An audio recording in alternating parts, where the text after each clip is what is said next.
मतलब 1 का objective questions. ठीक, इसके ज़्यादा सारे पढ़ेंगे chapter number 1 objective question, chemistry में पढ़ेंगे केमिस्ट्री। ठीक, चलिए चलते हैं। क्वेश्चन यहाँ से शुरू होता है। कहता कि पहेली ने एक थैला में कुछ सब्जियां जैसे कि फ्रेंच बीन्स, भिंडी, हरी मिर्च, बैगन और आलू सभी मिलकर खरीदें। पृथक्करण की निम्नलिखित विधियों में से कौन सी विधि उसके लिए जो है उन्हें पृथक करने के लिए सर्वाधिक उपयुक्त होगा? तो हो जाएगा आपका हस्तचयन, हाथ से छांटना पड़ेगा। आगे के बूझो की दीदी मधुमेह से पीड़ित है, उसके डॉक्टर ने उसे कम वसा वाली लस्सी लेने की सलाह दी है। इसे बनाने के लिए बूझों के लिए कौन सी विधि का प्रयोग किया जाएगा? हो जाएगा आपका मंथन विधि। आगे की निस्पंदन की विधि का उपयोग करके आप निम्नलिखित में से किस मिश्रण को अलग कर सकते हैं? हो जाएगा आपका दूध में कॉर्नफ्लेक्स का। आगे की डंठल के बंडलों से अनाज को अलग निम्नलिखित में से कौन सी विधि सबसे अधिक उपयुक्त हो जा? वो हो जाएगा आपका थ्रेसिंग। क्या हो जाएगा? थ्रेसिंग। नीचे 4 मिश्रण दिए गए हैं, उनको छांटना है। कौन सी विधि आपका निष्पावन विधि के अलग किया जा सकता है? तो हो जाएगा आपका राजमा और काबुली चना, दाल और चावल, राइस फ्लेक्स और मक्का, आलू चिप्स और बिस्कुट। आ जाएगा आपका 1 और 4, यानी कि 3 और 4, राइस फ्लेक्स और मक्का और आलू चिप्स बिस्किट। आगे चलते हैं। आगे के अपने घर पर मक्खन और क्रीम से घी बनाते हुए देखा होगा। घी को अवशेषों से अलग करने के लिए किस विधि का प्रयोग किया जाता है? किया जाता है आपका निस्तापन और निस्पंदन। आगे चलते हैं। आगे है ग्रीष्मकाल में बूझो पारदर्शी प्लास्टिक की बोतल में पानी लेकर के विद्यालय जाता है। एक दिन उसने अपनी बोतल स्कूल में छोड़ दी। बोतल में अभी भी कुछ पानी बचता है। अगले दिन उसने बोतल के खाली हिस्सों की भीतरी सतह पर कुछ पानी की बूंदों को देखा। पानी की इन बूंदों का निर्माण किसके कारण हुआ था? आपका बाष्पीकरण और संघनन के द्वारा। पहेली ने बूझों से 1 गिलास पानी मांगा। उसने उसे 1 गिलास बर्फ का ठंडा पानी दिया। पहेली ने गिलास की बाहरी सतह पर पानी की कुछ बूंद को देखा और बूझों से पूछा कि पानी की इन बूंदों का निर्माण कैसे हुआ है? निम्नलिखित में से कौन सा बूझों का उत्तर होना सही हो जाएगा? जांचना है। हो जाएगा वायुमंडल जलवाष्प का संघनन। आगे मोमबत्ती जलाते समय पहेली ने निम्नलिखित परिवर्तनों को देखा होगा। रासायनिक परिवर्तन, तो कौन सा परिवर्तन उत्क्रमित किए जा सकते हैं? तो हो जाएगा आपका मोमबत्ती पिघल रहा है, फिर क्या हुआ कि पिघला हुआ मोम जल रहा है। आगे चलते हैं। आगे की चपाती को, जैसे रोटी हो गया फुल्का वगैरह को बेलना तथा चपाती को सेकना, ये परिवर्तन क्या हो जाएगा? ये परिवर्तन हो जाएगा आपका उल्टा किया जा सकता है और उल्टा नहीं भी किया जा सकता है। आगे दूध के दही में बदलने पर कौन सा सही हो जाएगा? तो ये दूध के दही बदलने पर हो जाएगा आपका इसकी अवस्था तरल से ठोस अवस्था बदल जाएगा या स्वाद बदलता है। और क्या होता है कि परिवर्तन में पूर्णता नहीं किया जा सकता है। आगे चलते हैं। आगे है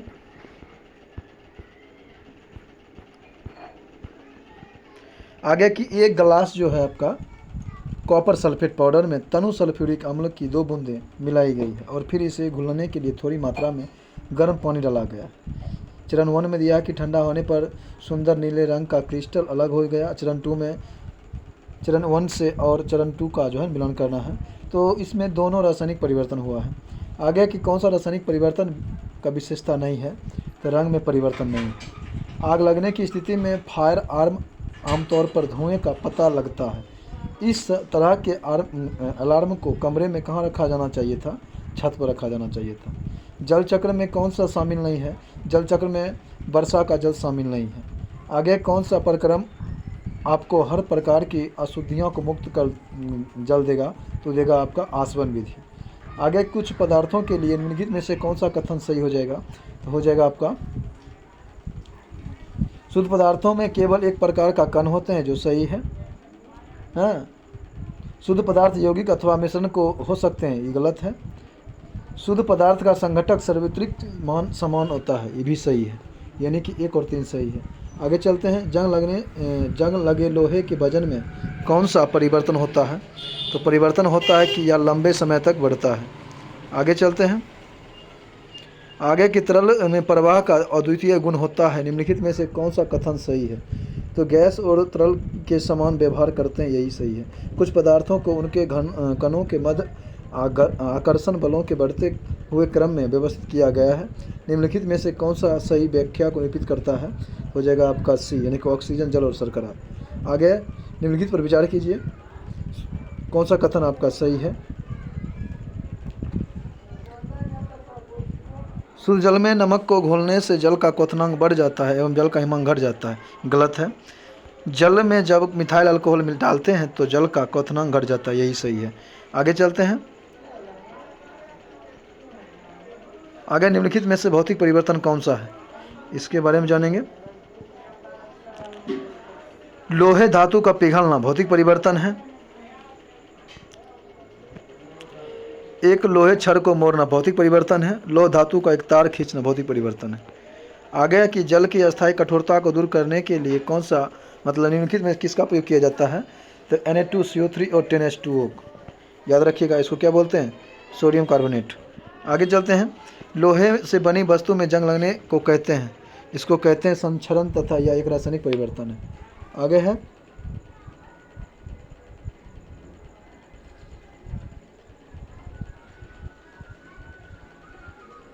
आगे की सल्फर तथा कार्बन डाइऑक्साइड एक मिश्रण है, समांगी तथा टिंडल प्रभाव नहीं दर्शाता है, इसीलिए।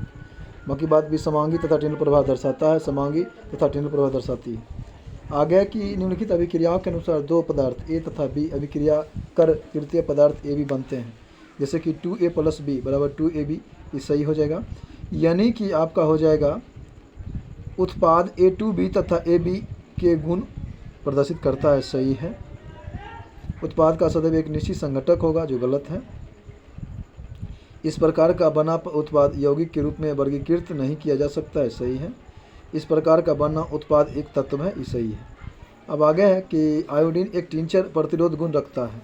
यह विलयन निम्नलिखित में से किसको घोलने पर बनता है? तो बनता है आपका अल्कोहल आयोडीन। आगे भौतिक अवस्था में परिवर्तन लाया जा सकता है, कैसे लाया जा सकता है? तो जब तंत्र को ऊर्जा दी जाती है या ली जाती है। अब आगे है कि निम्नलिखित में से किसने रासायनिक संयोजन के दो महत्वपूर्ण नियमों की स्थापना करके रासायनिक विज्ञान की नींव रखी थी? तो रखा था आपका एंटोनियो लेवोजियर ने। आगे है कि निम्नलिखित कथनों में कौन सा कथन सही है, इसके बारे में जानना है। एक संतुलित रासायनिक समीकरण में अभिकारकों और उत्पादों में सभी तत्वों के परमाणुओं की संख्या समान होती है, जो सही है। एक असंतुलित रासायनिक समीकरण में अभिकारकों और उत्पादों की संख्या असमान रहती है, ये भी सही है। अब आगे है आपका आगे की कौन सा कथन गलत है, इसके बारे में जानना है। ठोस पदार्थ का आकार अनिश्चित होता है, गलत है। ठोस पदार्थ का आकार जो निश्चित होता है। ठोस पदार्थ का आयतन निश्चित होता है, सही है। ठोस पदार्थ कठोर होता है, सही है। ठोस पदार्थ लगभग संपीड्यता रखते हैं, ये सही है। ठोस पदार्थ बाकी बात पहला गलत है। आगे की ठोस कार्बन डाइऑक्साइड को किस नाम से जाना जाता है? तो सूखी बर्फ के नाम से। निम्नलिखित में से विषम की पहचान करें। चलिए चलते हैं।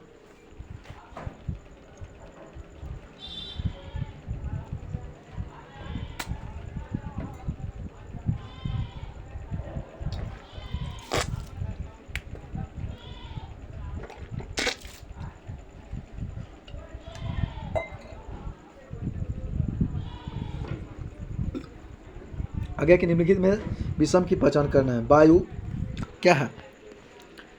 मिश्रण है। मिश्र धातु भी तो मिश्रण हो गया। दूध मिश्रण है। जल एक क्या है? यौगिक है।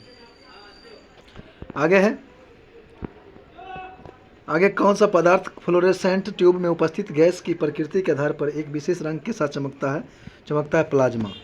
आगे के नाइट्रोजन के निम्न ऑक्साइडों में से किसको लाफिंग गैस के रूप में जाना जाता है? तो N2O के रूप में। आगे कि कौन सा उत्पादन कर सकता है? तो कर सकता है आपका अमोनियम क्लोराइड। आगे NH4Cl। आगे कि कौन सी धातु में ठंडा पानी के साथ शीघ्रता से अभिक्रिया करता है? तो करता है आपका पोटेशियम, सोडियम, लिथियम, ये सभी। आगे कि कौन सा यौगिक विद्युत का चलन कर सकता है? तो सोडियम क्लोराइड। आगे है कौन सा एक रासायनिक परिवर्तन है? मक्खन का खट्टा होना भौतिक है। CO2 से बर्फ़ बनना यही है। मक्खन का खट्टा होना भौतिक है। भौतिक के कौन सा मक्खन का खट्टा होना ये रासायनिक हो जाएगा। मक्खन का खट्टा होना रासायनिक। CO2 से सूखे बर्फ़ बनना ये भौतिक हो जाएगा। एक प्लेटनिक तार का गर्म होना ये हो जाएगा भौतिक। लोहे का चुंबकीकरण भौतिक। आगे की 12 डिग्री C पर जल की भौतिक अवस्था क्या होती है? तो होती है आपका द्रव। आगे चलते हैं। आगे है निम्नलिखित में से किसमें परिवर्तन करके किसी पदार्थ के एक अवस्था रूप से दूसरी अवस्था में परिवर्तित किया जा सकता है? तो हो जाएगा आपका आयतन में, आयतन तापमान में। क्या हो जाएगा? तापमान में। आगे ठोस के कणों के संदर्भ में निम्नलिखित में से क्या सही है? तो ये यादृच्छिक रूप से गतिशील होते हैं जो गलत है। उनके बीच बड़े अंतराल होते हैं जो गलत है। व्यवस्थित तरीके से विन्यास होते हैं यही सही है। आगे की अम्लीय वर्षा होता है। अम्लीय वर्षा क्या होता है? SO2 तथा SO2 और Na2 दोनों होता है। हाँ, यानी कि आपका A भी सही है। आगे चलते हैं। अभी तक वैज्ञानिकों द्वारा पदार्थ की कितनी अवस्थाएं की खोज की गई? टोटल 5 अवस्था खोजा गया। ठोस, द्रव, गैस, बोस, अंडन और कंडेंसेट, प्लाज्मा और कंडेंसेट। आगे है नीचे दी गई आकृतियों में क्या अनुमान नहीं लगाया जा सकता है? इसके बारे में जानना है। आगे की पदार्थ की चारों अवस्थाएं को आणविक व्यवस्था देखा जा सकती है? नहीं। प्लाज्मा एक तरल पदार्थ है जो शरीर के सभी कोशिका मौजूद होता है, यही सही है। आगे की यदि अमोनिया गैस तौर पर कपूर है तो इसका आंसर क्या हो जाएगा? इसका हो जाएगा आपका कपूर एक प्रकार का क्या है? ठोस है। आगे चलते हैं। आगे कि निम्नलिखित में कौन सा कथन गलत है? पदार्थ के कण स्थिर अवस्था में होते हैं। पदार्थ के कण बहुत छोटे होते हैं। पदार्थ के कण एक दूसरे को आकर्षित करते हैं। पदार्थ कणों के बीच रिक्त स्थान होते हैं, यही सही होगा। पदार्थ कणों के बीच रिक्त स्थान होते हैं। कौन सा कथन गलत है? पदार्थ के कण स्थिर अवस्था वाले होते हैं, ये जरूरी नहीं है। आगे चलते हैं। आगे के वैज्ञानिकों में कौन सा नियम मिश्रण के गुणों का पालन नहीं करता है? तो जान लीजिए, इसकी संरचना तय होती है, यह नहीं पालन करता है। बाकी बात मिश्रण के घटक के उनके गुणों को बराबर रखते हैं, सही है। मिश्रण अलग अलग पदार्थों के हो सकते हैं, सही है। इसके भौतिक विधि से अलग किया जा सकता है, सही है। सितारों में प्लाज्मा बनने का कारण क्या है? तो वो उच्च तापमान है। आगे कार्बन डाइऑक्साइड के सभी नमूनों में 3:8 के द्रव्यमान अनुपात में कार्बन और ऑक्सीजन होती है। यह डैश के विषय नियम के साथ समित होता है, तो लगातार समानुपातिक। आगे कौन सा कारक वाष्पीकरण की दर को कम करता है? वो करता है आपका नमी। आगे की तरल अवस्था से गैस अवस्था में रूपांतरण को क्या कहा जाता है? कहा जाता है आपका वाष्पीकरण। आगे की किस वैज्ञानिक ने स्थिर अनुपात का नियम दिया था? जोसेफ प्रॉस्ट ने। आगे चलते हैं। आगे है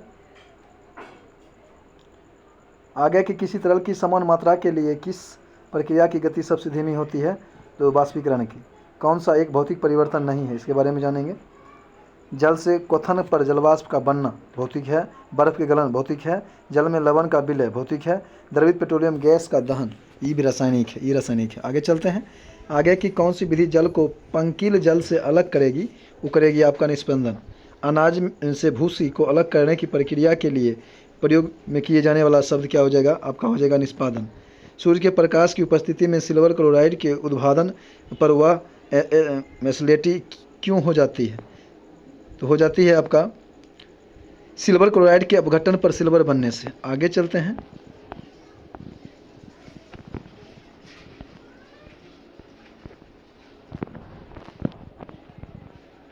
बस यहीं तक आज खत्म हो गया। आगे है